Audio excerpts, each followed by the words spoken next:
తెలంగాణలో ప్రముఖ పుణ్యక్షేత్రం మేడారం జాతర వెళ్లేందుకు సిద్ధమవుతున్న భక్తులకు ముఖ్య గమనిక. మీరు త్వరలో జరగనున్న సమ్మక్క సారలమ్మ జాతరకు వెళ్తున్నారా? అయితే మీ వెంట తప్పకుండా ఆధార్ కార్డు తీసుకెళ్లాలి. ఆధార్ ఉంటేనే మీ మొక్కు చెల్లించే అవకాశం ఉంది. అదేంటి, జాతరకు వెళ్లాలంటే ఆధార్ ఏంటి అనుకుంటున్నారా? అయితే మీరు ఈ విషయం తెలుసుకోవాల్సిందే. మేడారంలో అమ్మవార్లకు బెల్లంతో మొక్కులు తీర్చుకుంటారన్న విషయం అందరికీ తెలిసిందే కదా.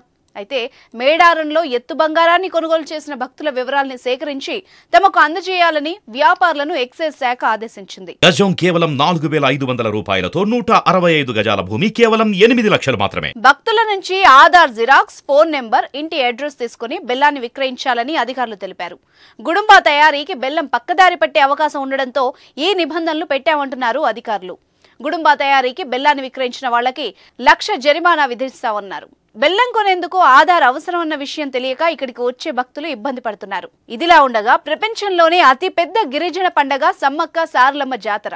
ఈ జాతర ప్రతి 2 సంవత్సరాలకు ఒకసారి వస్తుంది. అయితే త్వరలో జరిగే సమ్మక్క సారలమ్మ జాతరలో భక్తులకు ఎలాంటి అసౌకర్యం కలగకుండా ప్రభుత్వం తగు చర్యలు తీసుకుంటోంది. ఇందులో భాగంగా ఫిబ్రవరి 2 నుంచి 29 వరకు అక్కడ అటవీ శాఖ వసూలు చేస్తున్న పర్యావరణ రుసుమును నిలిపివేస్తున్నట్టు అటవీ, పర్యావరణ, దేవాదాయ శాఖ మంత్రి కొండా సురేఖ ప్రకటించారు. ఈ నిర్ణయం తక్షణం అమల్లోకి వస్తుందని ఆమె అన్నారు.